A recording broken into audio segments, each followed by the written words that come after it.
So hello there guys, I hope you're well. Welcome back to a brand new DNF1 F1 podcast. We are the independent F1 podcast that brings you race reviews and previews, including all of the news, talking points and gossip in the world of Formula 1. And we relay that back to you for a healthy bit of banter and discussion for your listening or viewing pleasure, of course, depending on which platform that you choose to follow us on.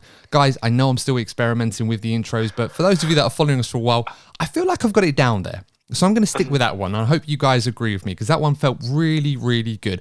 Anyway, all of that aside, I hope you guys are all well. We're all well rested. We are back after, I think less than said, a very healthy and wonderful 4-day bank holiday for a lot of us celebrating in the UK. Of course, if you're not from the UK, the reason for that is we were celebrating the 70th Platinum Jubilee celebrations for our Queen, Her Majesty Queen Elizabeth II, celebrating her coronation to the throne in 1952.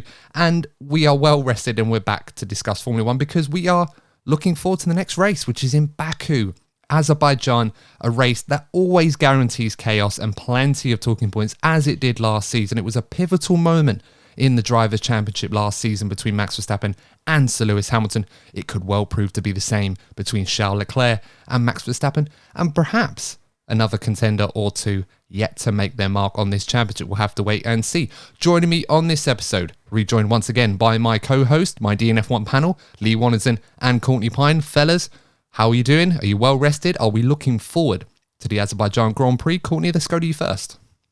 Yeah, doing well. Just like to send my props to your clean intro there, Adam. That's it. You take your swig of water knowing that you did well the intro. Only 2 takes that time. I'm quite good most of the time. I usually get it right first time. I mean, for those of you that have listened to this since day one, obviously Courtney and I would often experiment a lot with these intros. And Courtney, you remember what it was like recording in my old flat in the Isle of Dogs. It took ages for me to be satisfied getting an intro down. I've got to the point now where 1 or 2 takes, almost like a pro, bam, bam, there you go. That's it. And it's all about the winging, Adam. It's all about the winging, and we're finessing it. I think that's the way to say we are finessing the intros. Well, we have to, don't we? Yeah, because we're going to be live streaming these in the not too distant future. So there's going to be no excuse for a bad take. I've just got to roll with it and just make sure I nail it every single time. Roll with the punches. But yeah, on to the Grand Prix. You know what? I'm really, really looking forward to this one. You know, you put it perfectly yourself there, Adam. Azerbaijan always delivers. And you know what? There's always high-profile incidents with the front runners. And I must say, I have some very bold predictions to share with you two later on. I'm certainly looking forward to those ones. Lee, another man that likes a bold prediction or two, which of course we will come to later on in the episode. For those of you that aren't familiar with how we do things around here, we save our predictions to the very end just to keep you along for the ride, and then of course we deliver the goods at the very end. How are you doing, Lee? You all good? Nice trip from Vienna, was it? Yes, there was Vienna. Lovely city. Never been there before, but would highly recommend. But I do digress. Yeah, I'm good, thank you. I'm really looking forward to this weekend. As Courtney said, the high profile incidents, it's something Baku is very good at delivering at for some reason or another, but it does it very well. And just my comment on the intro is obviously it gets a live bit. You can always red flag the intro, pause, come back. Get the old safety car, the VSC out. We'll sort of go at it half speed, 40% speed, of course, no overtaking. So, well, as I said, you know, we try to perfect this as much as we can, and we often don't really edit too much out of this unless something we just can't have in there for whatever reason, which, of course, thankfully doesn't happen very often, and we appreciate you guys for bearing with us. On that subject, big, massive thank you to everyone that tunes into this show. We really, really appreciate you guys sticking around with us and following us. For those of you that have been with us for one episode, or if you've been with us since day one, we really appreciate that. And the reason why I'm obviously extra thankful to you guys, of course, is we've had some really, really good feedback from a lot of you recently. We've had a lot of people tuning into the show, whether it be on YouTube, on your favourite podcasting platform. And for those of you that are enjoying what we do, we cannot thank you guys enough. And we hope that we continue to do it justice for you guys and that you continue to stick around for us on this journey. With that said, if you are new to the DNF1 F1 podcast, you know what to do. Make sure to give us a like if you're watching us on YouTube. Subscribe to the channel as well. Absolutely free, doesn't cost you a thing. And of course, we are chasing that 1,000 subscribers total. And if you're listening to us on your favorite podcasting platform, of course, you know what to do there. Make sure to follow us on there. And of course, give us a nice review. If you think we're worthy of 5 stars, please do. on Apple Podcasts, please make sure you leave a written review to tell us that you've given us 5 stars and we can give you a shout out on the next show. If you give us a 5-star rating on a different app like Spotify, for example, and you can't give us a written review, please do let us know. You can let us know on our social media feeds, or you can send us in an email. It's all in the description and on our social media feeds as well. So let me know, and I'll be able to give you a shout out on the future episode. Plugging aside, Azerbaijan Grand Prix, big weekend. A weekend that often provides dramatic moments and is far from a foregone conclusion in terms of a predictable result. That said, the 2022 F1 Championship does seem to suggest it's going to be a long season fight between Ferrari and Red Bull, and in the latest installment, it certainly feels like Red Bull have the upper hand right now. One man in particular that seems to be in a rich vein of form is Sergio Perez, and with that, we got the great news last week that Sergio Perez confirmed with Red Bull that he is extending his stay with the team for another few years until the end of the 2024 season. So I'm going to come to you guys on this one. Whilst perhaps Red Bull published this news a bit earlier than they would have liked, owing to a opportunistically placed microphone recording footage of Sergio saying to Christian, "Oh, perhaps I was a bit early to sign that contract now," probably in jest over his brilliant performance at Monaco. What do we think of the news? Was that well-deserved from Sergio Perez? Yeah, I've got mixed opinions on the whole situation. First of all, congratulations to Sergio Perez. Fully deserved. He's been driving so well for Red Bull this season, and I do think he's contributed to the development of the car and, why Red Bull are in the position that they're in. On the flip side, I don't want to be that guy, but I've been seeing a lot of talk lately about Sergio Perez being right in this title fight. Look, he's earned the position that he's in this championship, but if anybody believes that Sergio Perez is going to be allowed to have a championship fight against Max Verstappen, I'm sorry, guys, but you're completely mistaken. That team is very much Max Verstappen's team. Sergio Perez will be a great asset to that team, or has been a great asset to that team, and they will continue to do so. But Max Verstappen is and will continue to be the number one driver at that team. I'm sorry, guys. Yeah, it's hard to disagree with that. As much as I'd like to see Checo in this fight, and of course we mentioned after the Monaco Grand Prix review that we recorded last week, that if the result in Spain had not been manufactured to the point where Red Bull ordered the team orders and asked Checo to move aside for Max, Checo would currently be, 1 point behind Max in this championship, or 1 point behind Leclerc. He'd be right in there. I mean, he is technically in this fight. But, it's obvious that Max Verstappen has been practically flawless throughout this season so far, where he can be, with the exception of Monaco, which was a uncharacteristically poor weekend by his standards. But given his consistency, I think we can forgive him the one-off in the same way that Sir Lewis was in years gone by. It's that level of consistency where they turn up week in, week out and deliver the big results, which is what puts them in a position where a team like Red Bull are going to back them unanimously over their teammate, who right now is in a very good patch of form. But of course, the question is, can he sustain that? Lee, what are your thoughts on Perez's new deal? And in addition to what we've just been talking about with the pecking order at Red Bull, do you see that there's perhaps some scope where Red Bull may allow the two of them to battle a bit more, considering how close they are in the championship? Or do you feel the status quo in the team hierarchy will resume for a few more years to come? Okay. So firstly, they're on the contract. They're obviously, congratulations to Sergio. You think back to the end of 2020, we're going, oh no, Sergio's not going to have a seat. He should have a seat. Oh, he's got a 1 year. Oh, it's only going to be 1 year. He's not going to get renewed. He's going to be out of the sport in 2022. And bam, he's got another 2 years, and it's like, well done. He's gone from a driver that's going to be out of the sport to on the best, one of the best cars on the grid, and for a long period of time. So he's done that from the way he drove in the past and the way he's driving now. So brilliant, and I'm happy for him because he's such a popular driver on the grid. But on the aspect of the pecking order in Red Bull, obviously it hurts to say hear what you say, Courtney, because obviously I love Sergio to actually have a fair chance, but I think unfortunately you're right. That they're probably going to be favouring Max a lot more. However, the best way to prove Red Bull wrong is to stick it on pole and do the talking on the track, as Lewis likes to put. And we know from Mark Webber and Sebastian days, there were times that Mark was pretty close to Sebastian in the title fight, especially in the early blown diffuser time, because Mark he didn't adjust to the blown diffuser as well as Sebastian did. But they do allow them to race to a degree. So I think, although as much as you're not so keen on Red Bull, Courtney, I think they like to give themselves as the pro racing. Well, we're fair and we do this all our good social imagery look, and so I don't think they'll be too negative about it. But like we've seen in Barcelona, if it comes to it, that Sergio is going to get in the way of Max, and I think they wouldn't jump ship straight away. But yeah, I think they will probably back Max if it comes down to it. If that makes sense. Yeah, no, it makes perfect sense. And I think it was 2012, wasn't it, Courtney, back in the Korean Grand Prix, where Mark Webber was actually leading the championship. So it was only, and that was late in the season. It was only until then that, we have seen history of Red Bull allowing their drivers to race, but of course that particular era, it eventually developed that there was an obvious number one driver in that team in Seb Vettel, as we have not now. bad for number two driver. No, absolutely not. Silverstone. It's also the Jos Verstappen thing, though. The comments by Jos Verstappen. Yeah, that's right.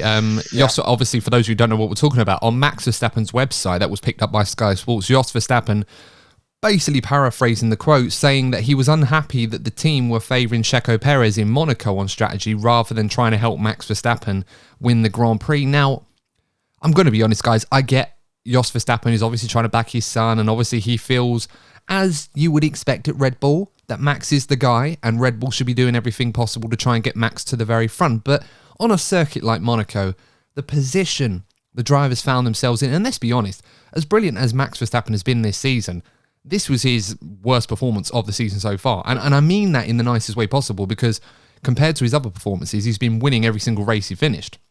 So, and he was easily in P2 in the other two when he had the reliability issue. So a P3 by his standards is obviously, it's fine, it's a podium, but he was well down on his teammate. And it's Monaco. If they tried to jig around with the strategy in the way that Ferrari probably tripped over themselves doing, there's a good chance that neither of them would have won the race, and that it probably would have been won by Carlos Sainz or maybe even Charles Leclerc. So I understand why he's saying what he's saying, but I just cannot find any reason to justify the logic in Red Bull doing that in a race where he still finished ahead of his championship rival. Exactly. I see. It's from marks like that don't sit right with me. But at the end of the day, I think Red Bull did the right thing, and they backed their driver. They got a great result. And I just think, there's such a feel-good vibe around that team at the moment. And it's comments like that can start eroding away at that feeling. I just think it's dangerous. I think somebody needs to have a word with Jos Verstappen in all honesty, because, things are going well. The championship battle between Charles Leclerc and Max Verstappen has been a lot healthy so far. Let me stress that. So far, it's been a lot more healthy. PR-wise, things are going well for Max Verstappen and his camp, and I think someone needs to have a word with Jos Verstappen to keep it that way. Well, yeah, absolutely. And I think any sort of tensions that are brewing at Ferrari and Red Bull are not necessarily at each other. It's more internally with, comments like that, what you were saying, Courtney, with Jos unhappy with the team for favouring Checo in that race. Not sure that was the case. And then, of course, we had a vice versa situation in Spain where the team orders when Checo looked like he might have won that race himself. And then, of course, you've got Ferrari tripping over themselves and costing Leclerc points, and Leclerc having the odd crash and Sainz having his issues. It's quite different to what we saw last year. And if there are tensions, it's certainly not brewing at each other, although there's still plenty of time for that. So we're only a third of the way in the season, and we're getting to that point now. So there's plenty of time for things to sort of change and perhaps not liven up a little bit, but get a little bit more feisty at each other rather than internally. But on the subject of Checo's contract, of course, we think it's well-deserved. Was it the right call for Red Bull to make? Bearing in mind, guys, that there's plenty of drivers in there waiting in the wings, drivers like Pierre Gasly, Yuki Tsunoda, Alex Albon to a degree at Williams, not to mention the other guys in the junior programs like Yuri Vips, Jahan Daruvala, just to name a few. What are your thoughts? Do you think that this was the right call? Oh, 100%. 100% the right call. I think Sergio Perez is exactly everything that Red Bull need right now. And no offence to the guys that are sort of in the running, maybe apart from Pierre Gasly, I don't think any of the drivers have performed well enough to even be on par with Max Verstappen. I just think it's the perfect call. I think the only other driver that Red Bull may have looked at really, realistically, perhaps they looked at Lando Norris, but Lando Norris has a long contract at McLaren, so financially it would be very difficult to get over the line. So I just feel with everything that you sort of, every other option you look at, if say we say Sergio Perez was to look elsewhere, I don't think it's quality-wise, I don't think any of the drivers possible for Red Bull to go for would be any better than what Sergio Perez has to offer to Red Bull right now. Yeah, he's certainly upped his game this year, and I think it's a no-brainer. I think Red Bull needed to tie him down to a longer-term deal. He feels a lot more accustomed, a lot more acclimatized with this new car compared to what he had last season, and I think ultimately that's what Red Bull have been looking for quite a number of years now, for a number 2 driver. And they had this issue with Gasly where he was just underperforming. Alex Albon had a few decent moments, but overall was a bit inconsistent and just couldn't get on top of the car. Checo Perez, you're right, the first year wasn't great. He had a few moments where he was good, but ultimately what he's doing this year is picking up the pieces. He's getting the results, and more importantly, taking points away from rivals. You know, Jos Verstappen or anyone else that agreed with him, I've got to remember that Checo Perez, even though Max is the number 1 in that team, no one's questioning that. But when Max is not on top of his game, or he's in a position like he was in Monaco where he's well beat by the competition, or he's just not on top, Checo needs to be there to pick up the pieces or take points away from his rivals. If Checo stops doing that and falls back into the midfield, or he's fighting, with respect, the Mercedes, the McLarens and the Alpines rather than the Ferraris, you're going to find yourself in a position where Ferrari are going to have 2 cars against you in a way that Mercedes often did, like they did last year. So really, I don't get it. I think it's a no-brainer. I think it's great stuff to see Checo doing so well, and I think his contract is fully deserved. Lee, final thoughts on you with Checo Perez for this weekend. It's gone very, very well. He won here last season. He's picked up a couple of podiums. I think 3 podiums and all. I think no one else has done better than that. I think Sebastian Vettel might have equaled him in podiums, but are we expecting Checo to be on the podium this weekend and perhaps go one better and win it? Yeah, I obviously don't want to go too much into it because of the predictions. But I would say, as you mentioned, that this is a track that Sergio performs well at. So I fully expect him to be in the top 3 for qualifying and for the race, just because for the chaos that this track produces and the tyre wear and everything, Sergio always seems to come out on top, even when he's in his racing point. But obviously, I don't mean on top of winning the race, but he'd come out of the chaos and he'll be there. And so I fully expect him to bring that to a title contending car. Yeah, I agree with that as well. Let's move on to Max Verstappen, a driver that strangely has got terrible form in Baku, a driver that we'd expect to be very, very strong here, probably one of the favourites to win, if not the favourite, yet hasn't finished on the podium. He's had 3 retirements in the 5 years that we've been here, including that huge tyre blowout from last season. Not to mention the crash that he had with Danny Ricciardo, talking about Red Bull team orders and friction going on there a couple of years ago. So this is definitely going to be a weekend where Max Verstappen will want some level of redemption, not just for what happened in Monaco, but also for what happened last season when that win was cruelly taken away from him when his left rear tyre completely exploded on him, and the controversy that unfolded following that with Pirelli back and forth accusing who was at fault there. So Max Verstappen, obviously with a relatively healthy lead as well. 9 points in the championship to Charles Leclerc. Courtney, what are your thoughts with Max Verstappen this weekend? Do you feel that despite the less than brilliant showing on the streets of Monaco, that he can put that behind him and just focus on getting the job done in Baku this weekend, and for once and for all try and get that victory that has eluded him for so long? Yeah, there's no doubt that Max Verstappen will be aiming to be there or thereabouts. He's going to be very, very keen to strike back, let's say. I think, the last race was a little bit let off for Max Verstappen, given how fast the Ferraris were. But going into this race, I think it's all going to come down to, that last section, the straight line speed of that Red Bull and how Ferrari set up. Because when it comes to the street style sections of that circuit, you've got to look at Ferrari. Now they performed in Monaco and say that Ferrari are the favourites. So I think the way Ferrari in particular perform in that last section is going to be very, very telling for the rest of the season, because I haven't really seen since the upgrades with the engine, I haven't really seen how much Ferrari have caught up truly in those long sort of power sensitive parts.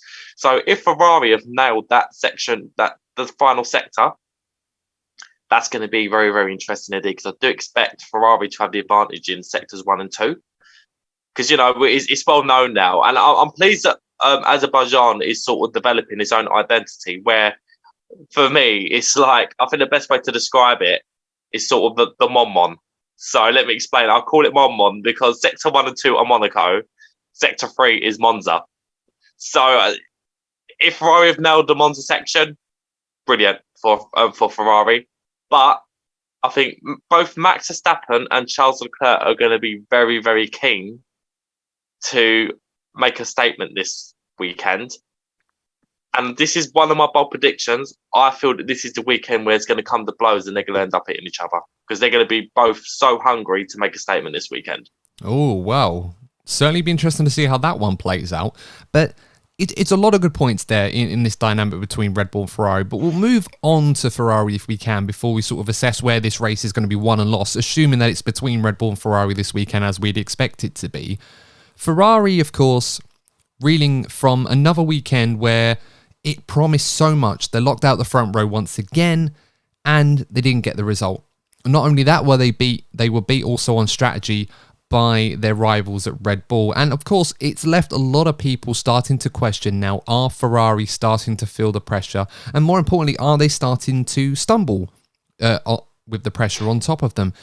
And it's quite interesting, a lot of different voices that we've been hearing. We've heard Charles Leclerc obviously backing his team, but of course, you can always hear and feel that live reaction, particularly that second stop where they were double stacking, and obviously how annoyed he was at that, and obviously Carlos Sainz's race as well being affected by all that when he had a case where he could have won the Grand Prix as well, and the contrast in opinions on the strategy where he wanted to go to dries, Ferrari weren't sure, and then by the time they reacted it was too late.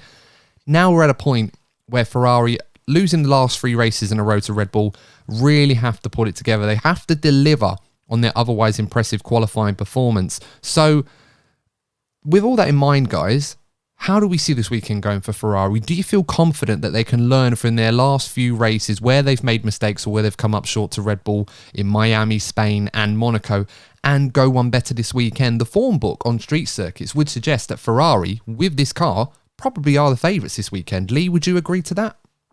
I would agree that they're going to be the favourites for this weekend just because of, as you said, on the form book of the street circuits.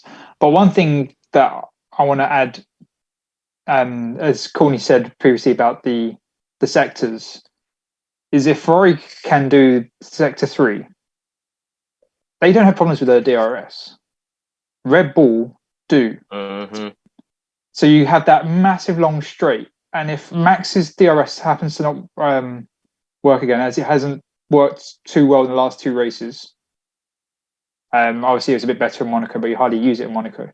That could obviously give an advantage to Ferrari on that straight if they're fighting Max or Sergio and their DRS starts playing up very much as it did in Barcelona. Ferrari don't need to find that much of a high top speed because they'll just be so much faster because the DRS not open, and they could be sitting within a second ahead, and the Red Bulls won't be able to attack as much because they just won't have that powerful DRS to use. So it's something obviously Ferrari would be hoping for, and obviously Red Bull were not hoping for. But I think the big change, as Courtney said, is that sector 3 is going to be so important for Ferrari to get on top of. I mean, it's a very good point. And, we look at the circuit characteristics and Ferrari may have the edge in the slower parts of the lap. It's that final sector, that really long straight, which could really determine who wins this Grand Prix. And with that in mind, we haven't seen a clean overtake by Ferrari on a Red Bull this season, with or without a DRS that hasn't relied on a start or a safety car situation or a pit stop. We haven't seen that yet from Ferrari. So, with that in mind, Courtney, is it critical this weekend for Ferrari to continue their qualifying form and get at least one of their cars on pole position this weekend? Or do you feel that with the raft of upgrades that Ferrari have made, and of course we never really got to see the true benefit of that in Spain because of where they were in the race, and also Monaco for its unique characteristics, is this Grand Prix going to be critical for Ferrari to get on the front row or pole position? Or do you think that they may be able to pull off an overtake in a straight fight with one of the Red Bulls?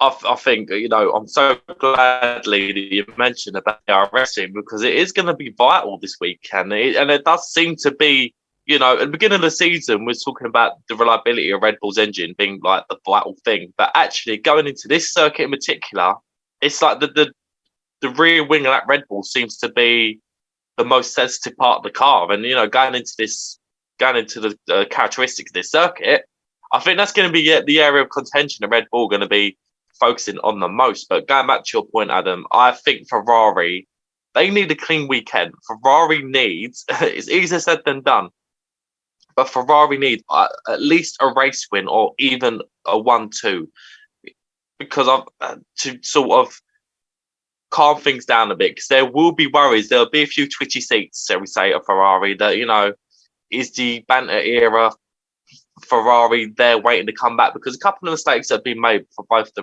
reliability and what happened in Monaco. It isn't good enough. You're going to be in a championship battle with Red Bull, so they need to make a statement this weekend.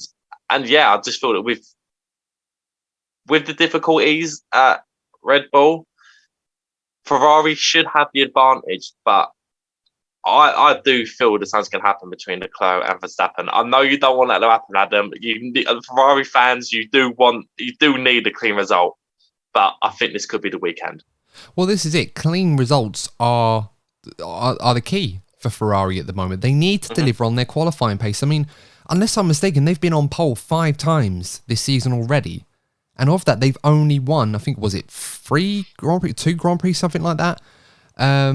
Yeah, something like that. I think how many wins has Charles Leclerc had? I think he's had 2 wins this year. So he's only converted on 40% of the races that he's been on pole position with, including 3 front row lockouts in the last 3 races, and they haven't delivered on any of them. Like, it's crazy to think that how Ferrari do need to deliver on their qualifying performance, because there's no doubt it's the fastest car in qualifying. In the race, it's probably almost the fastest car, if not the fastest car at most circuits at the moment after the upgrades. We'll have to wait and see. And Baku's going to be a very good test of that, but they've just not been able to deliver on whatsoever. Guys, before we move on to some of the other battles in the field, where is this race? Assuming it's between Ferrari and Red Bull this weekend, where is it going to be won and lost? Is it going to be on strategy? Because, of course, let's not forget, Baku is a circuit where tyre warm-up is a bit of a problem. And, of course, with the inevitability of safety cars, timing and strategy could also be key, in an area that Ferrari have already proven to be second best compared to Red Bull at. So where are our thoughts this weekend? Where is this race going to be won and lost? Lee, I'm going to come to you first. It's going to be won at the finishing line, Adam. I was afraid you were going to say that. Of all the people in the world who could have asked to do my God, what a dad. That does like a dad joke, yeah, Lee. I mean, I couldn't resist, sorry. Of all the people who could have asked to come on this podcast with me on a regular basis, I had to pick someone that comes up with a dicky joke like that.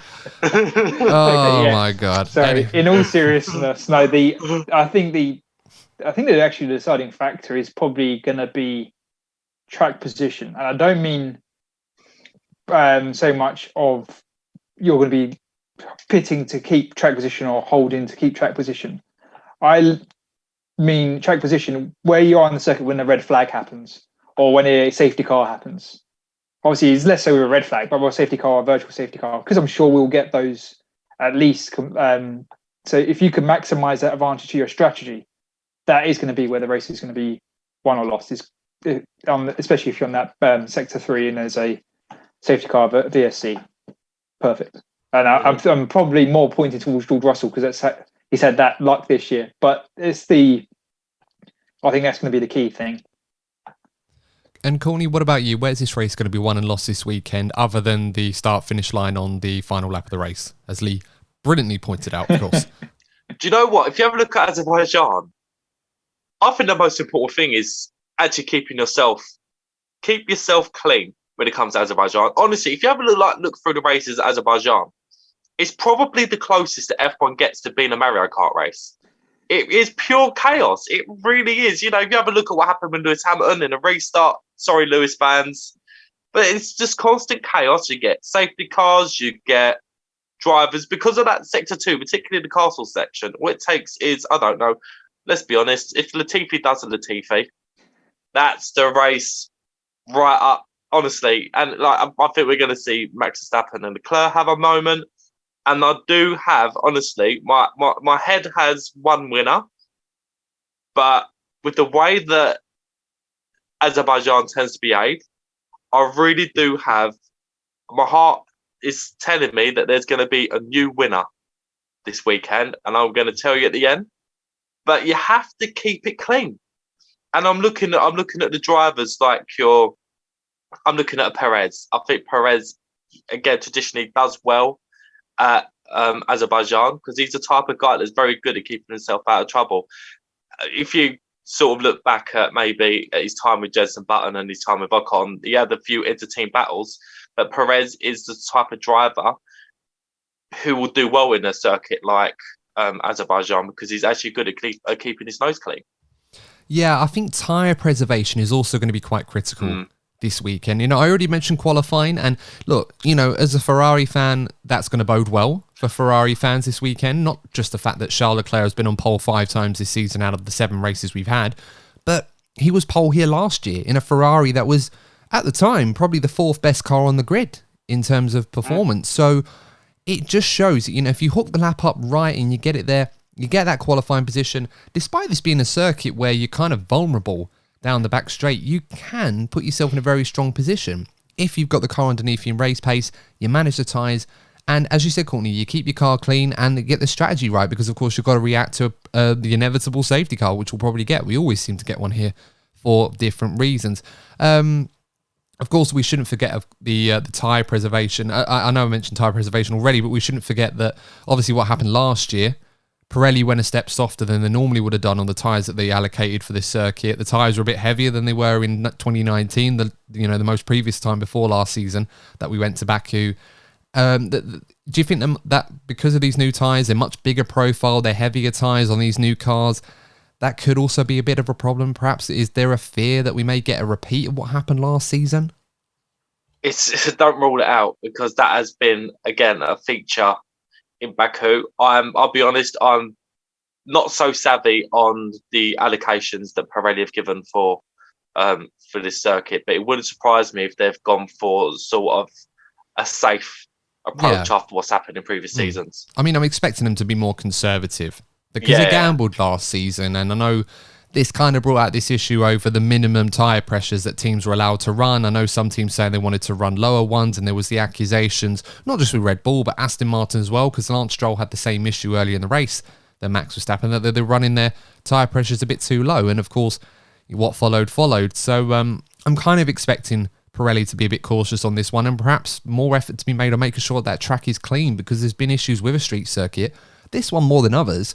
We had the one, a couple of years ago where the drain cover came off when George Russell drove over it. Silly stuff like that you shouldn't really have happening at a Formula 1 circuit, street circuit, or permanent. Let's move on to Mercedes now. And whilst there was a lot of room for encouragement and positive thinking going forward for Mercedes in Spain, Monaco was a very unique but humbling experience to say to them that they still got some way to go. And I think it's no surprise that this is the case, because they've spent a lot of the time this season sorting out the porpoising issue that they had, which obviously plagued them up until the Spanish Grand Prix, where we started to see the true performance of this new car.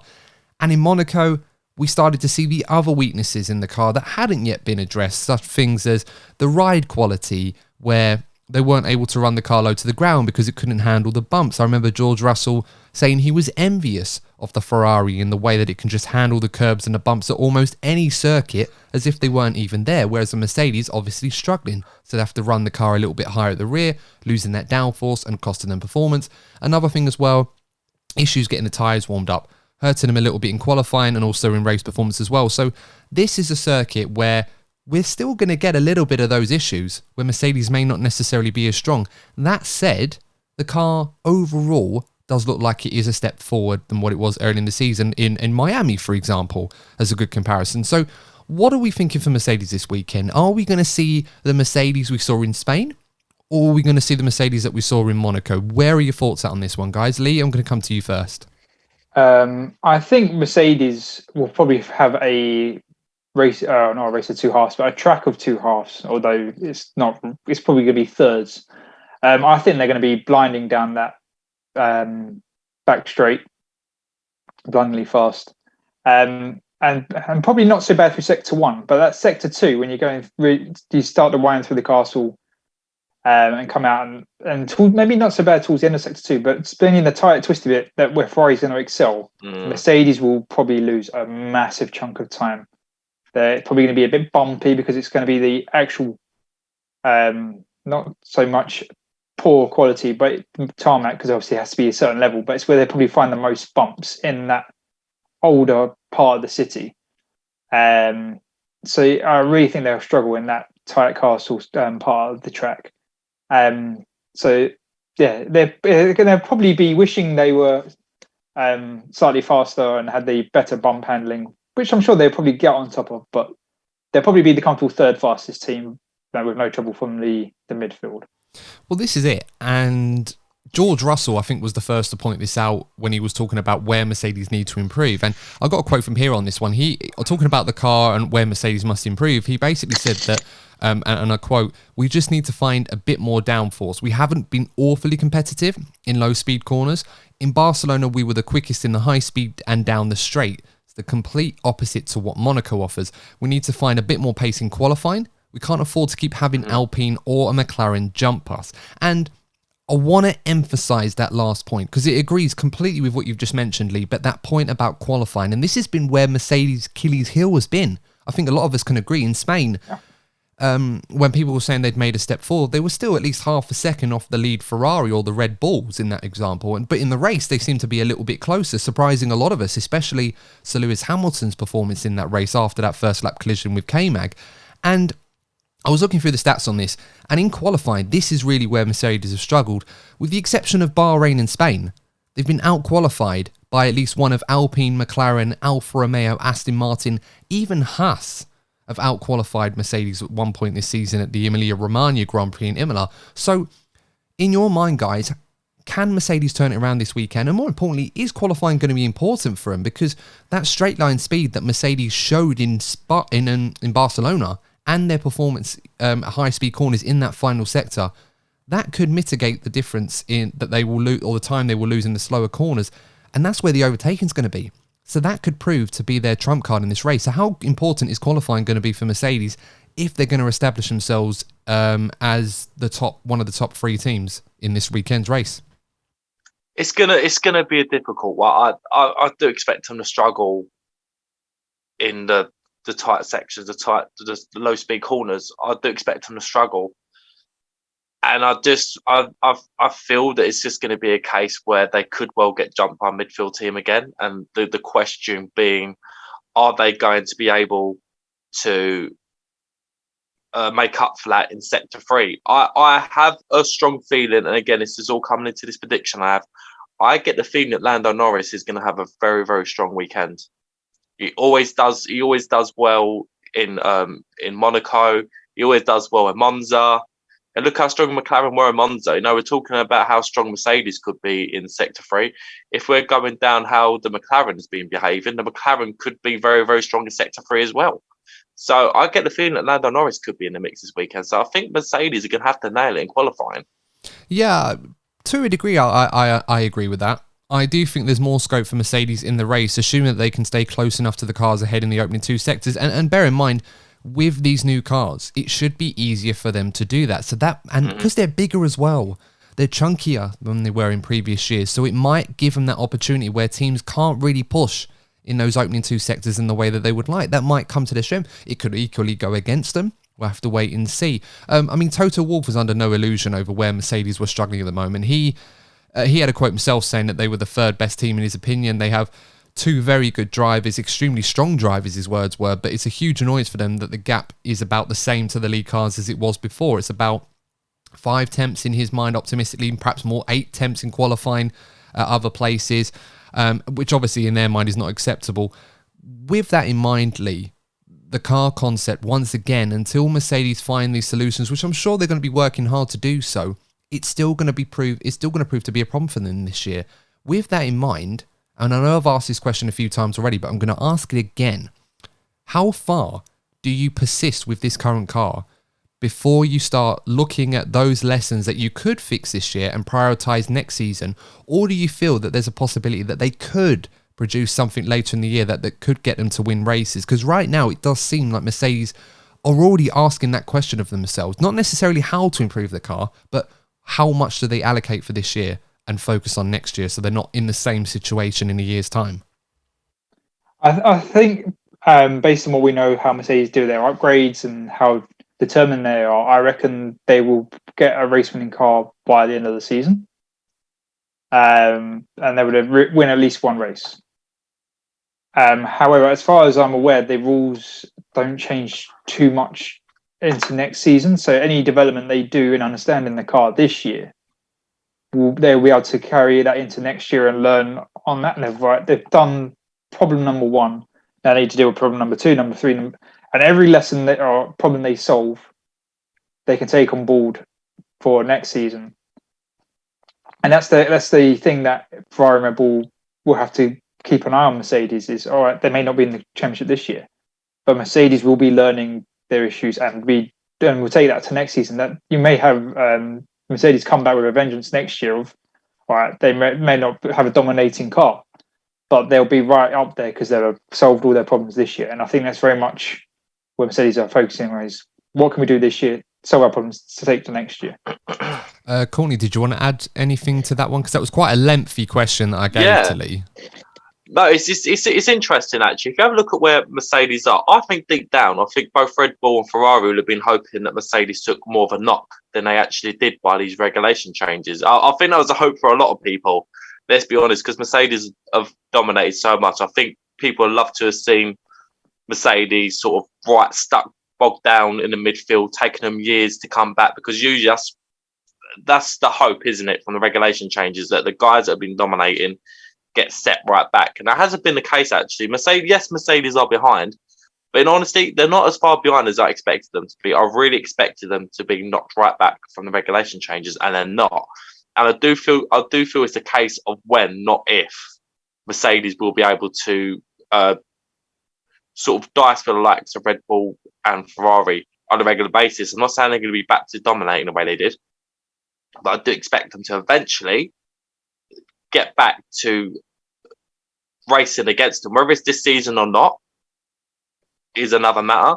I think we're going to start getting our real answers to the questions we're asking about Mercedes in Canada and Silverstone, because they're the kind of circuits where Mercedes usually do really, really well in. If they're struggling in Canada and Silverstone, then yes, that's when we've got to start asking, are Mercedes better off looking into next season? Yeah, I think that's fair. I'm actually quite optimistic about their chances at Silverstone, but of course I'm going to save that for when we do the Silverstone preview in a couple of weeks' time.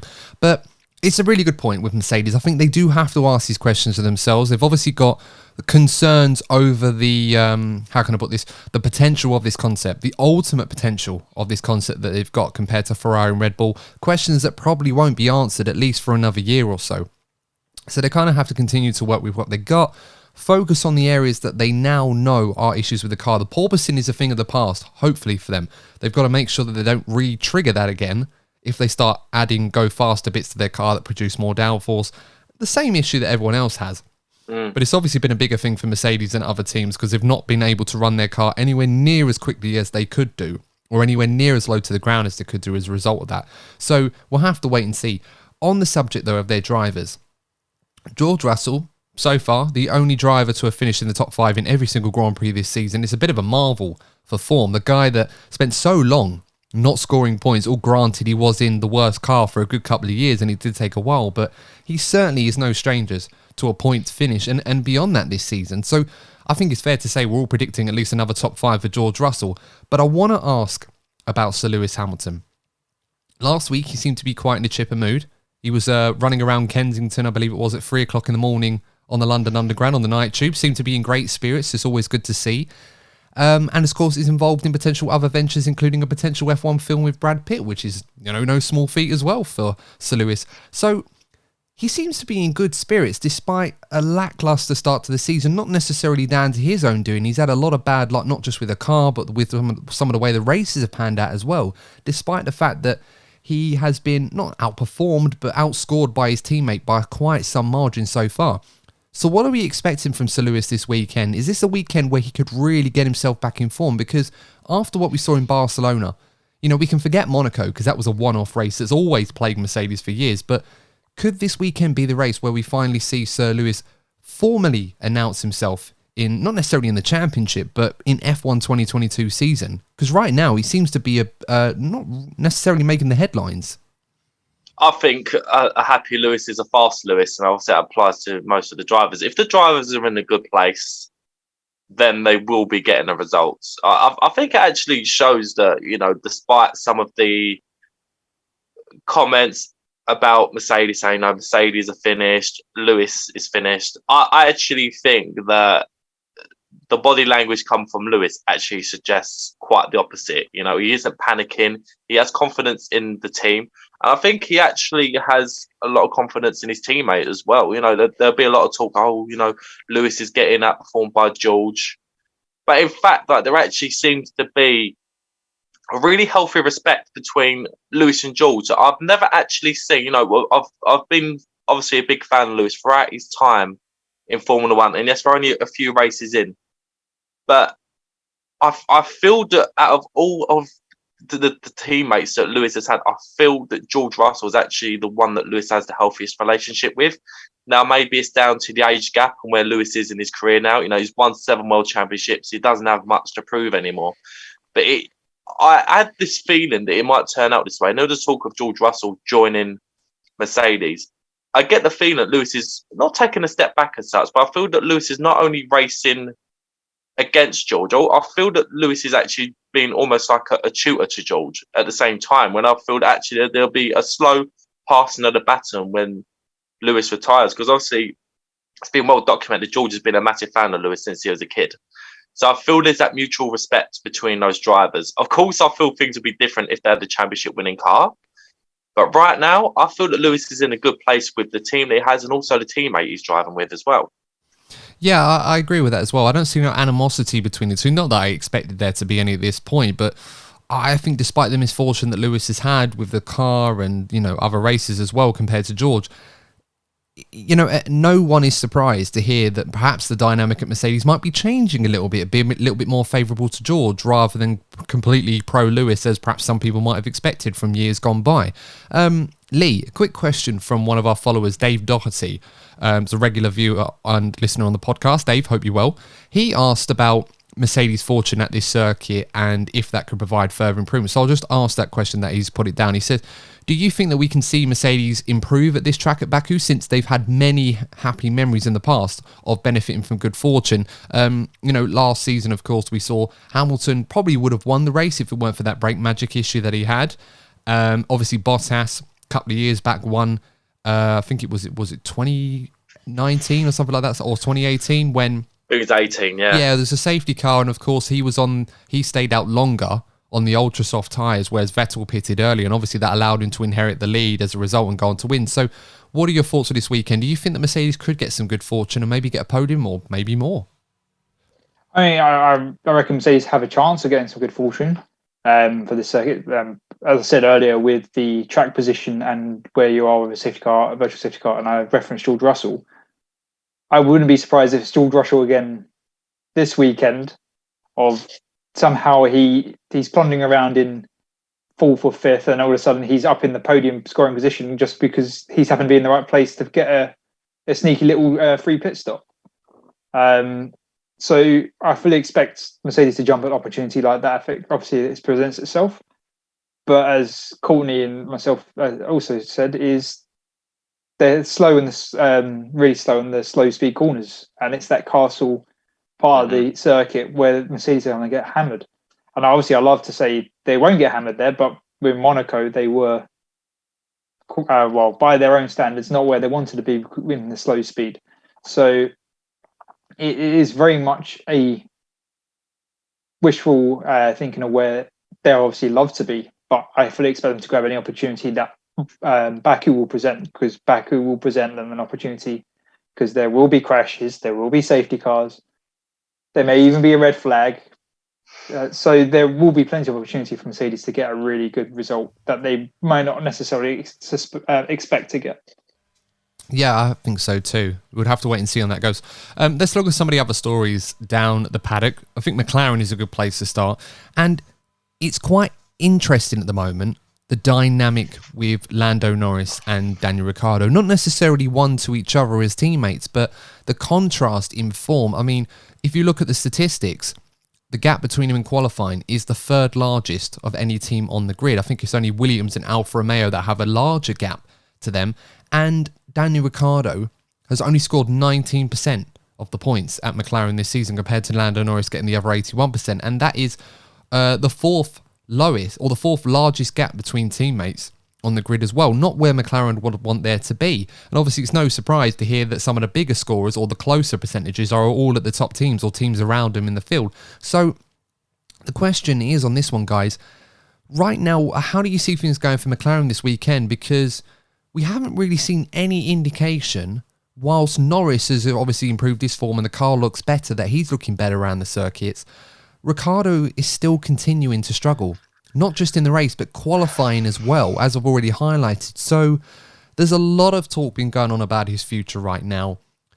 Zach Brown mentioned that there were mechanisms in which they were committed to each other and mechanisms in which they're not. And from what I understand, those mechanisms are in Daniel's court, i.e. it's up to Daniel if he doesn't want to continue with McLaren, either beyond his contract or continue with the one that he's currently on, which I believe is up at the end of 2023. So with that in mind, guys, where are your thoughts with McLaren this weekend? Is it going to be the status quo continuing where Norris shines and Ricciardo sort of lusters? Or are we expecting a more resurgent Daniel Ricciardo this weekend? I mean, surely the form has got to come back to him right now. I think if you look at Lando Norris, I feel that Lando Norris could actually be in for a very, very good weekend. I feel that there will be chaos, and I feel that Lando Norris is going to be one of the guys that benefit from it. But I think Daniel Ricciardo needs to be one of the guys that benefit from it. He needs a big result from McLaren. It's the first time that I've looked at Daniel Ricciardo and actually have genuine worries about him having a seat in F1 next season. It's crazy. The guy has the pace. He's a race winner, a multiple race winner, and rightly so. And he's also a great character for Formula One. It'd be a real shame to lose him. But at the end of the day, Formula One is a brutal sport, and we're going into that part of the season now where any of the drivers that are sort of in danger of losing their seat, they need to get big results. So he can turn it around. He has the pace. He has the experience to turn it around 100%. But he needs to start doing it soon. Yeah, I mean, Daniel Ricciardo is a former winner at Baku, so this should be a happy hunting ground for him after winning in 2017. Lee, a lot has been said about Daniel's driving style with these newer cars, and it started a lot since he joined McLaren. Of course, both sides would probably agree that they haven't really been able to produce together what they both hoped to, and there's obviously mitigating circumstances for that. What do you think Daniel, or perhaps McLaren, need to do to try and get the best out of each other right now? Because it seems like something Lando Norris is doing so well, it can't be replicated for whatever reason at the other side of the garage, or for a better way of putting it, other than one occasion in Monza, they just haven't been able to do that. Well, from what I understand, McLaren are doing more simulator sessions with Daniel. Obviously, I know the simulator doesn't actually reflect to good old track time, but it's better than no track time at all. Just helping Daniel progress through setup and understanding the car a bit more. So hopefully that does come to some fruition and Daniel gets a eureka moment. Because as Courtney said, it's scary to think about Daniel may decide to leave if the causes are in the contract is on his side, as you said, Adam. And he's such an enjoyable driver to watch in previous years that it'd be a shame to lose a talent in a team, because it's obviously two different cars that's just not seemed to work for him so far. And it does hurt McLaren not having the best that Daniel can deliver, because we know he's still there, because Monza, something clicked last year in Monza, and there's like boring Daniel, or not boring Daniel, but poor delivering Daniel. Hey, Daniel Ricciardo, poor delivering Daniel. And it's like, he still has it. So that he hasn't forgotten how to drive. It's just finding that mechanism that gets that eureka moment. And the time is running out for him to get that. Otherwise, he's just McLaren will just try and get out of his contract, or Daniel will just get fed up and walk away from the sport. because I'm sure he doesn't enjoy where he is being beaten by Lando, and now potentially beaten by McLaren management because they've lost faith in him. And obviously, I mean, I'm beaten on track, but I mean verbally beaten. So it's not enjoyable for either of them. So I really do hope Daniel can find a solution for it. Yeah, I hope so too. And a lot can be said on Daniel's struggles, and I'm pretty sure he's doing everything he possibly can to try and turn it around. But right now, the last thing that you kind of need to be talking about is, will Daniel stay with the team? It seems more likely that if there's going to be a change at McLaren for next season, it's going to come from Daniel's side. I don't think McLaren can get rid of him before the end of his contract anyway, so we'll hope for his sake he can pick up his form. I mean, he's still a very good driver, you don't forget that, but I think qualifying has been his Achilles heel this season more than anything else. If he can get that right, it will serve him better as the season goes on. Let's move on to another team, Aston Martin. Now, a lot has been said on Sebastian Vettel's future, but I think it can also be said that this season is actually, more recently, they have looked a better team to some regards. Vettel has looked a better driver, and it's almost gone a bit under the radar. I mean, in the last few races, we scored points in the last few races. The only exception was Miami, where he had that incident with Mick Schumacher, and of course you can take that for what you want. But this is also another circuit that has provided a lot of good form for Vettel. He hasn't finished lower than 4th since he's raced in Baku. All right, granted, he raced in a Ferrari for most of those years, but he got a solid result last season and finished it was 2nd place last year behind Sergio Perez. I think it was the last podium that Aston Martin got, if you exclude the Hungary one that never really counted because they got DQ'd in that race. So what are we expecting for Seb Vettel? I mean, he's been a regular fixture in the points. He scored points in Monaco and obviously, as I mentioned already. So this could be an opportunity once again where if fortune plays their way, we could see Seb Vettel and maybe even Lance Stroll to a degree as well, getting some points for the team. What are your thoughts on this one, guys, with Aston Martin? And do you agree that Seb Vettel is starting to look more like his old self again?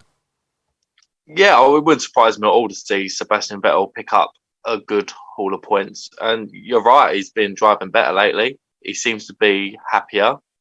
And I think that's the most important thing, because we were worried. No, we're talking about being worried about Daniel Ricciardo just a few races ago. We were worried about Sebastian Vettel getting bored of the sport altogether. You know, I think he's been more vocal about his other interests away from the sport more so recently.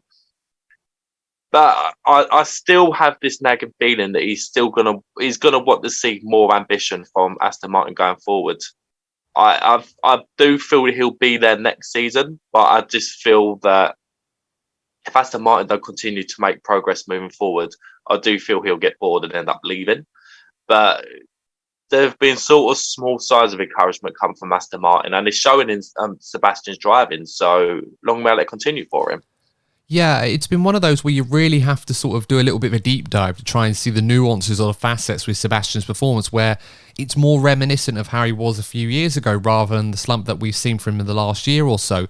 And just looking at the stats, you know, he's got the 4th highest golf to his teammate in qualifying, which is something I think a lot of us expected to see at some point, and it's starting to bear fruit now. Also, he scored 71% of the points that Aston Martin have scored this season. These are the sorts of figures that I think Aston Martin were expecting from Seb Vettel compared to Lance Stroll. And with all that said, with his contract up in 2022, the end of the season, no one knows if he's going to stay on. Lee, at this point, how critical is it that Aston Martin progress and move forward to convince Seb Vettel to stay in? Because right now, whilst they do have a very good seat in that team going forward, Vettel is probably more important to keep Vettel than not, isn't it? Yeah, well, firstly, it's good to see that Sebastian's found his mojo back after a few years of having lost it in a draw or something. So it is good that he's driving.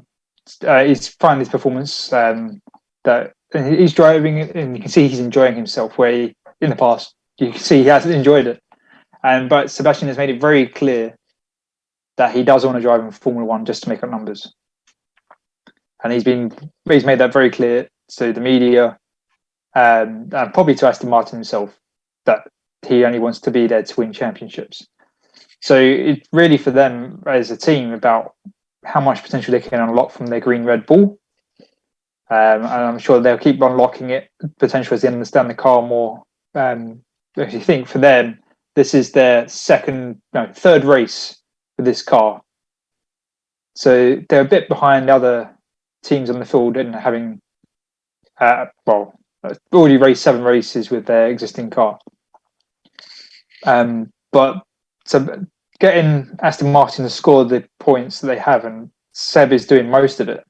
It comes back to the thing that I've said before of what's hurting Aston Martin more is their commitment to keeping Lance Stroll. And that's hurting them in the long term. I don't know how much development Lance puts in towards the car compared to Sebastian, but the points received, I'm sure other drivers on the grid could get more points in the Aston Martin than Lance does, and that's really hurting them.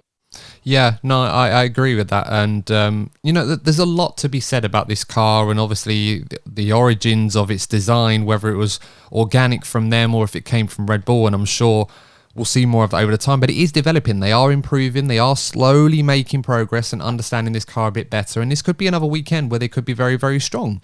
We'll have to wait and see how that pans out. And it's looking good for Seb Vettel, and hopefully for his sake can keep that form going. Whether that's going to be enough for Aston Martin to convince him to stay, assuming they want him to stay. I mean, that's a seat right now that a lot of drivers now, because of Perez's new deal and what's going on at McLaren, may not necessarily be up to the team rather than the driver. That could prove to be the hot property seat on the grid for next season. There's plenty of drivers that probably wouldn't mind having it if Aston Martin progressed forward. Speaking of drivers that are looking at their futures, Pierre Gasly, one driver that I think we haven't talked about too much on this podcast this season, purely because he's been uncharacteristically under the radar, where he's been a guy that's definitely shone higher than his expected stock would suggest in recent years. This year, it's been a little bit less than impressive for a number of reasons. He's had a bit of misfortune. The race pace has not been quite there. Qualifying wise, him and Yuki Tsunoda have been practically dead level. I mean, on average, I think it's the closest inter-team battle in qualifying of anyone on the grid between Tsunoda and Gasly. Yet Tsunoda has picked up 65% of the points this year, whereas Gasly has only picked up 35% of the points. And in a year where Gasly really needs to show his stock, right now it's not really working. That seat at Red Bull now appears closed for him for good now. If there was any slim chance that it was going to be there, that new contract for Perez has pretty much shut that door emphatically. So with that in mind, guys, what do you think is going to be going through Gasly's head this weekend? Perhaps of anybody on this grid, he probably needs to deliver a big result. Yeah, he's going to be very much thinking about his future. And you're right, he does need to up his game a little bit. The destination really, and it has done for a while, really. I've always thought that if Pierre Gasly was to leave Alpha Tauri, he would end up at Alpine. So I think, he's not only relying on his own performances, he's probably looking at what's happening with Esteban Ocon as well. So there's a little bit of needle between them two over recent years. So there'll be sort of added jeopardy to that. So I do feel that the performances of Ocon and Gasly are going to be very, very important, because you could see talks of Gasly moving to Alpine next season. That's if Gasly starts to perform at a level that he was last season. Well, this is it. I'm wondering if all of this transfer talk might prove to be a bit of a distraction for him, because right now, as I said, whether or not that Red Bull seat was really available to him, and I'm not sure if it was or not. I held out hope that it might have been, but I always kind of expected Sergio to do what Sergio's doing this season, and thankfully he's doing that. That seat's now gone. The Alpha Tauri seat, I'm not sure how concrete that is for Gasly to stay in that seat. Purely from a Red Bull perspective, they'd rather have drivers in that seat, in that sister team, that they have a view to put in their main car in the future. You've got drivers like Yuri Vips, Jay Underrivola. Oscar Piastri might be a bit of a wild card to throw in there as well. He's a guy that's looking for a seat right now, and he's a very hot prospect. I'm sure Red Bull wouldn't mind having if they could get their hands on him. Alex Albon in the Williams as well. So there's at least 4, maybe 5 drivers. You can count Liam Lawson as well, and anyone that's coming through Formula 3, because there's a huge cluster of drivers there. That's what Red Bull are probably looking at more likely. So that in mind, and with the other seats as well, we're not sure what's happening. McLaren, Aston Martin, Alpine, maybe Haas or Williams, we don't know. But right now, there doesn't seem to be an obvious place where Pierre Gasly could go in 2023. we could end up in that awkward situation where Gasly may not have a seat next season guaranteed for him. Lee, in your mind, with everything I've just mentioned, the stuff Courtney has already, could that prove to be a bit of a distraction for Gasly? Could that be one of the mental issues that he's currently going through to try and unlock his best form? I'm sure it's part of the issue of for Pierre. Pierre's made it very clear, like all drivers, they want to win the championship. Pierre doesn't want to be in the B team. He wants to be in the A team. The A team is, as you said, he can't get into. And I think Pierre is going to be part of this silly season, which is going to distract him. I mean, you've mentioned the other teams, but I've seen articles come out that Pierre is being lined up as a emergency backup in case Lewis decides to walk at the end of the season and Pierre goes to Mercedes. There's been talk of Ferrari may fire Carlos and they bring in Pierre to race Carlos because Carlos isn't performing as well as Ferrari would want him to because he keeps crashing. And it's all that kind of thing. Even though it's made up fake news, it's going to distract him. It's just not what he needs. He just needs to get out of his own head and go back to what he did brilliantly last year, just scoring and bringing home the points. And it's obviously one of the common things that we said last year is Yuki wasn't doing enough to keep his seat. Yuki has clearly stepped up, but at the same time, Pierre has taken a backward step. And I don't think Yuki is as good as Pierre. But at the moment, Yuki's the better driver.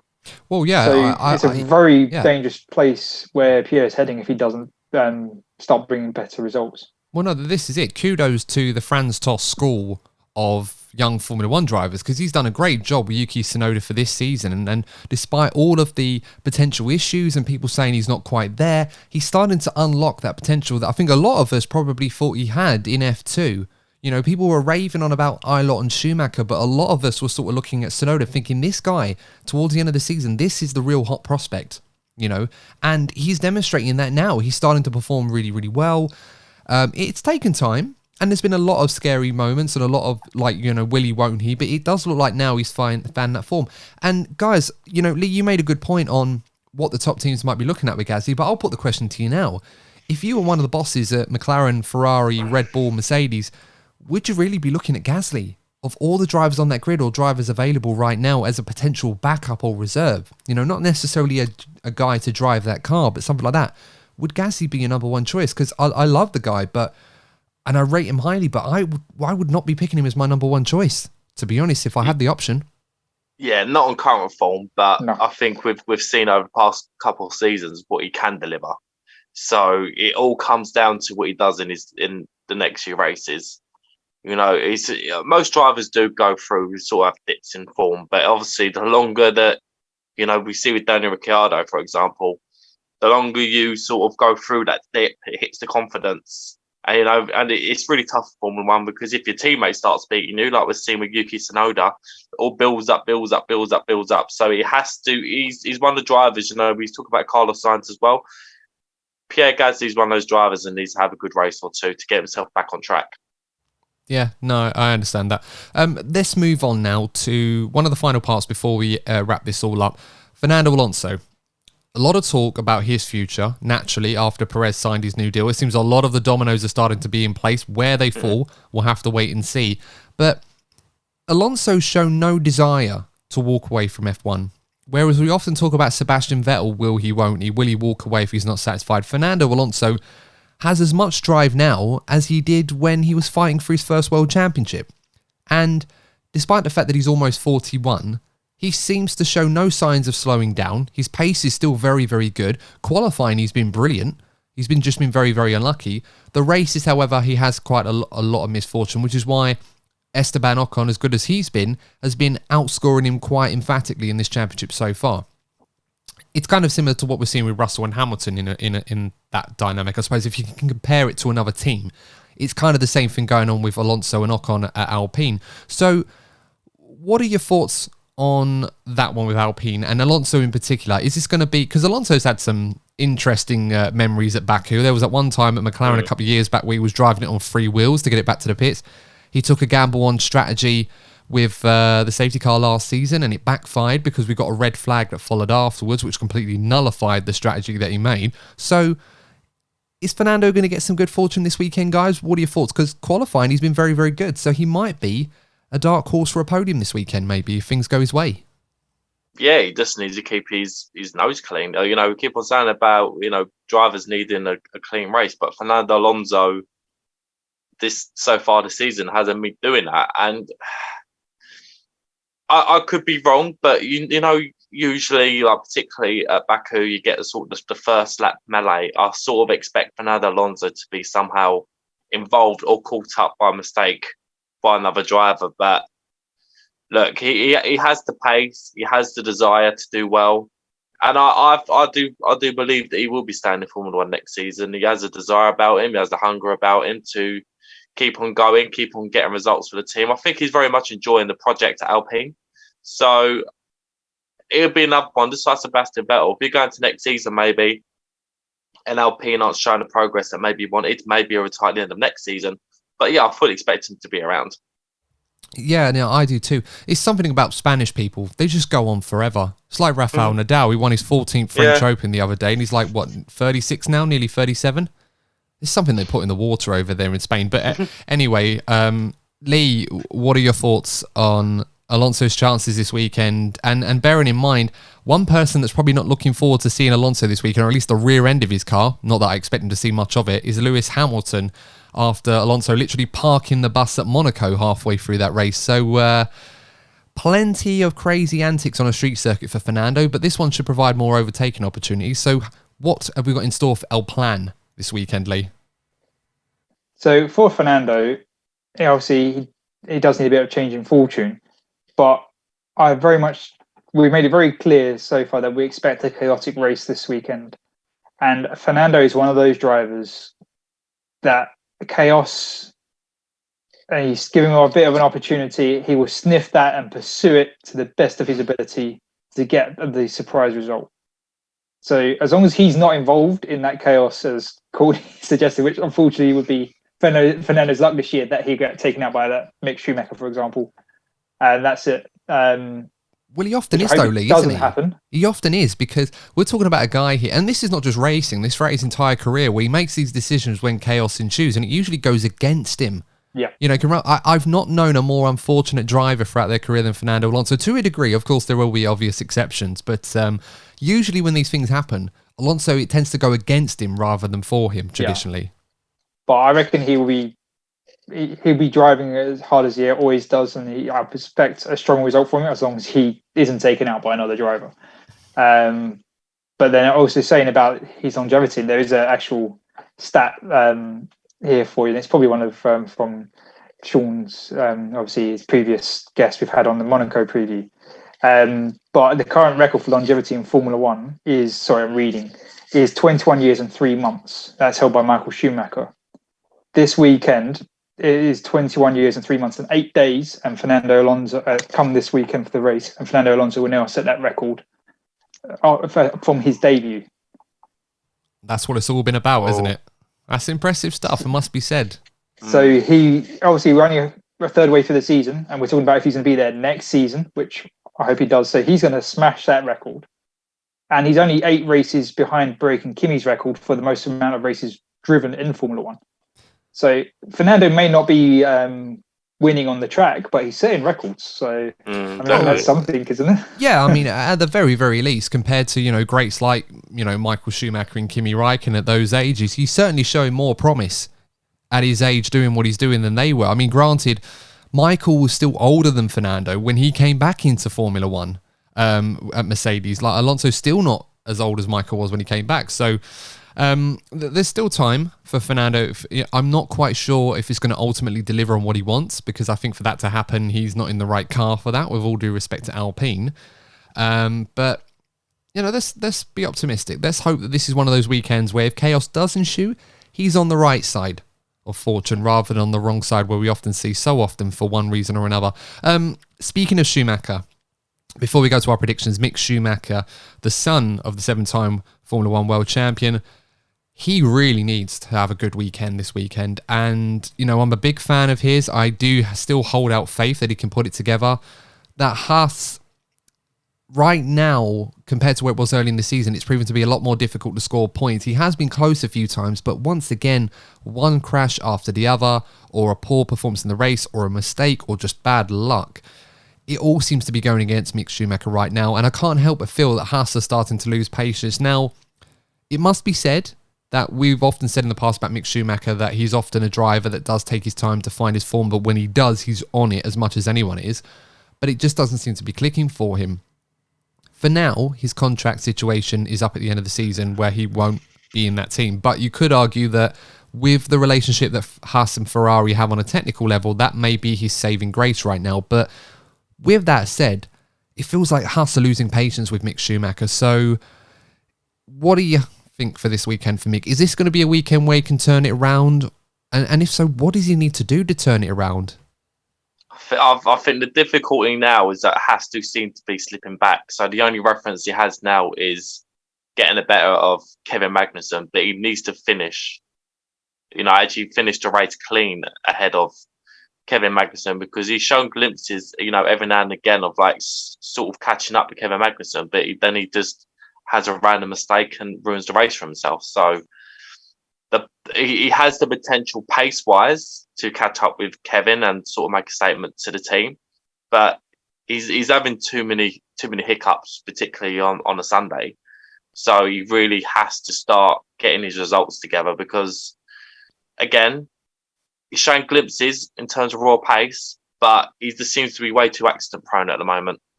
Yeah, I think so too. And it might be because he's trying too hard. I mean, Lee, what are your thoughts on Mick Schumacher at the moment? Because, and why he's struggling? Because in qualifying, at the very, very least, he's right up there with his teammate. If anything, he's a little bit faster than K-Mag now in qualifying. He seems to have been able to find that extra performance that he lacked at the start of the season. But in the race, for one reason or another, where his mistakes or not being consistent enough, he just doesn't seem to be able to deliver results or just be consistent more than anyone else. Do you think maybe he's trying too hard, or do you think there's something else he could do instead?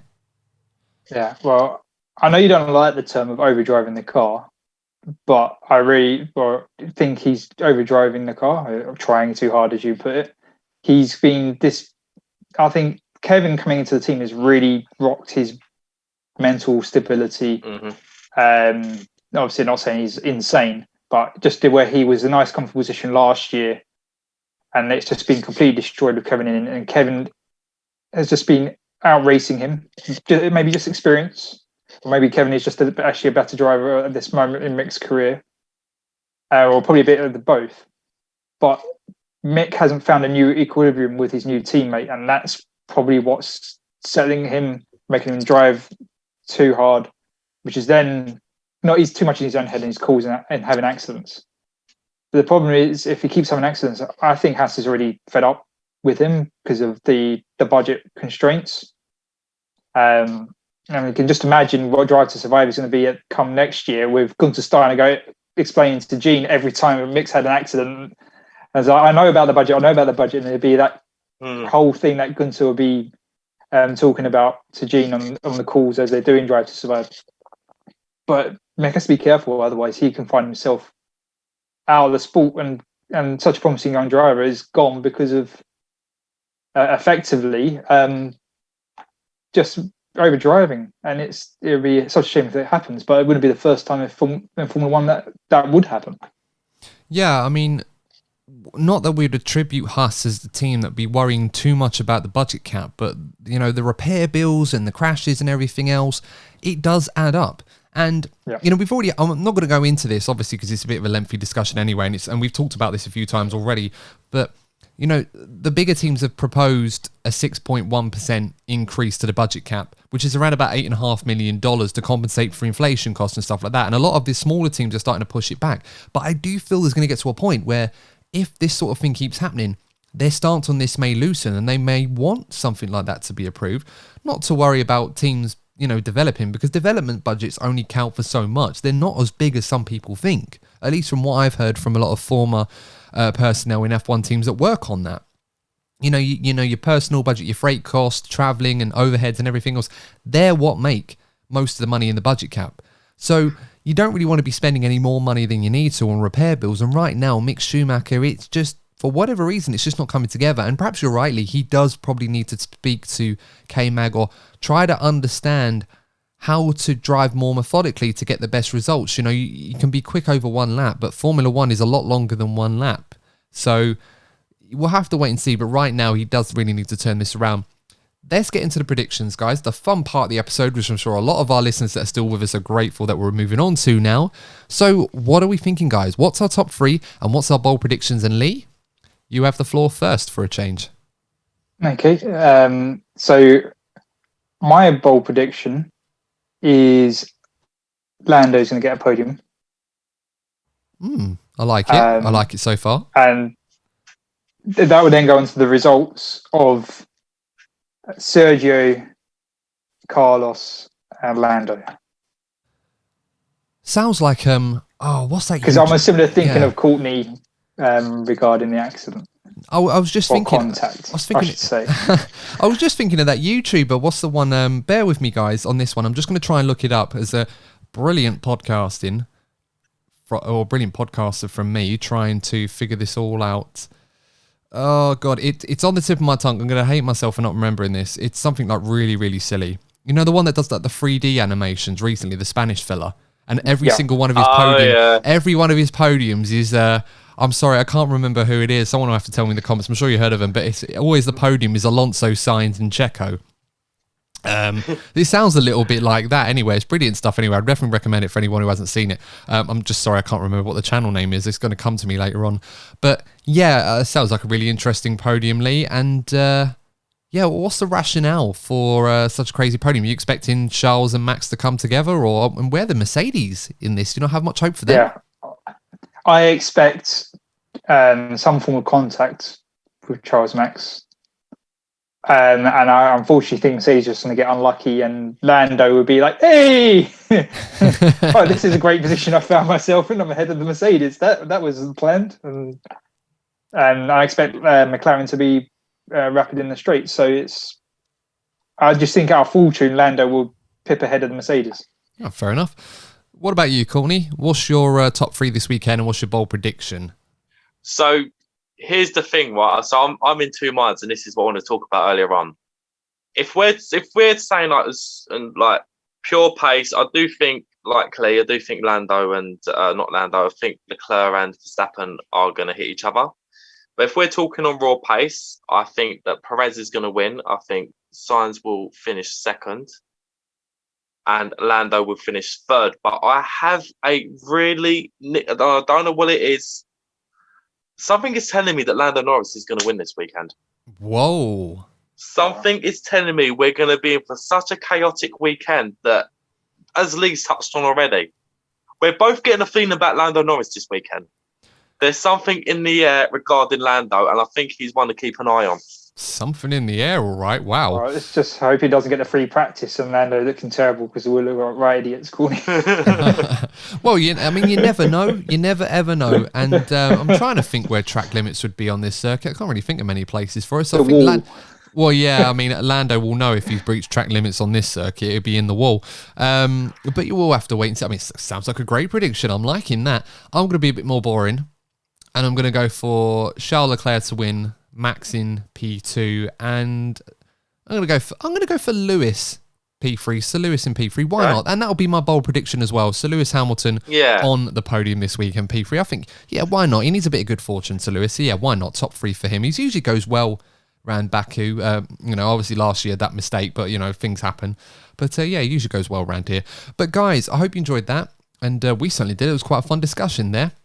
Back with a bit of vigour, not bad for evening recording, as we're usually quite tired when we get to this point, but nonetheless, we've managed to power through, and hopefully this weekend's Grand Prix is certainly going to be as chaotic as what Lee and Courtney have predicted.